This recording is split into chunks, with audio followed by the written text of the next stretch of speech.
Okay, so boom! We're doing this again because the first time I did it, I forgot to hit the record button. I'm gonna go over a quick 5 reasons why I think Sony users should pick up the Atomos recorder. I don't see too many Sony users out there using it, and I think that there's some huge benefits for it, okay? So number 1, I think the biggest thing is going to be is that it will increase your record time. No more 29-minute windows. You can record for as long as you want, or as long as the space provides you, which brings me into my point number 2.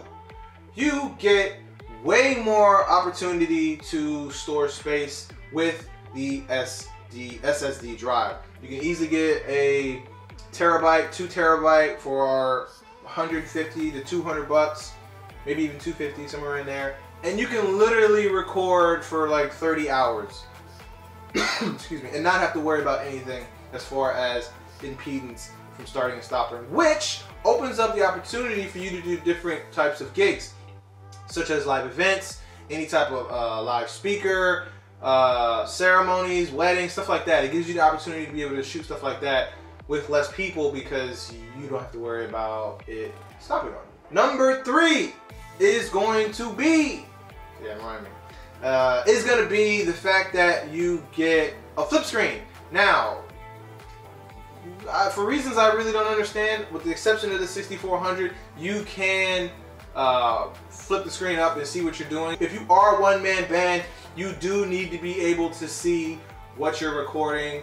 It makes it a lot easier as far as framing and stuff like that. So number 4, you will get 422 8-bit color space, which is more color information to work with than 420 8-bit. You're not getting 422 10-bit, which is, oh my god.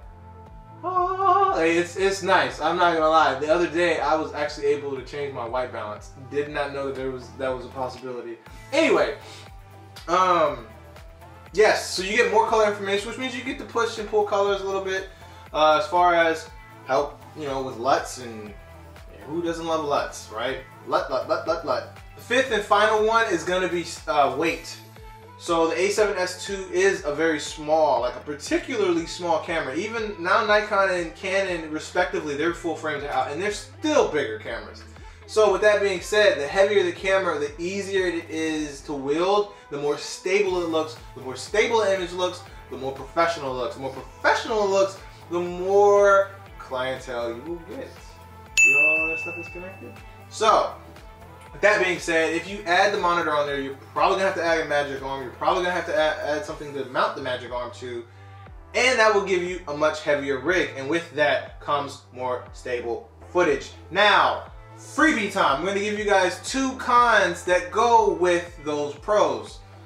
Because what kind of person would I be if I didn't set you up for the whole picture, right? So, 1 is going to be kind of the opposite of number 5.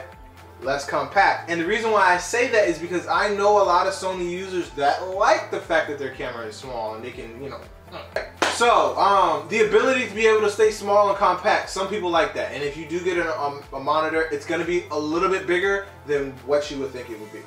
So, take that. Another thing is going to be battery life. Depending on what version of Sony Alpha series, Alpha 7 series you're using, you could be carrying 40 batteries around. And I am not kidding, okay? Now the A7 Mark IIIs did remedy the issue with battery life. It made it a lot more competitive, especially next to mirrored cameras. But with that being said, I have noticed with my GH5, when I'm pushing out a full signal through the HDMI, I've noticed that my battery life has cut down in half. I'm not sure what the deal is. I haven't really done extensive testing, but it's safe to say that any camera that you're using, if you're pushing a signal out through the HDMI, it's going to significantly hurt your battery life, which kind of puts you back into the boat of the A7S or the A7 Mark II series, and those have horrid battery life. With that being said, the monitor is hungry. So make sure that when you get at least 4, and I'm saying 4 or 5 8,000 milliamp batteries. I can't stress the significance behind that enough. I have a 2,000 milliamp battery, and I think it lasts me 20 minutes. Okay, so and it's really just dependent on how much you're pushing your camera. If I do 4K 60 10-bit out of the camera, I mean, I'm going in like 5 minutes. Like you know, so everything varies. But make sure you have batteries. I do feel like the Atomos does take a step back as far as cameras that have fixed their battery life. The Atomos will cause you to need more batteries, which you should already have like 10 batteries, being realistic. If you do take your videography serious, you should have plenty of batteries and multiple cameras. Just make sure you hit the subscribe button and make sure you hit the, that way when a video pops up, you will be notified, you will be told, and you can stay caught up and you be in the know. Okay, so boom, that's it.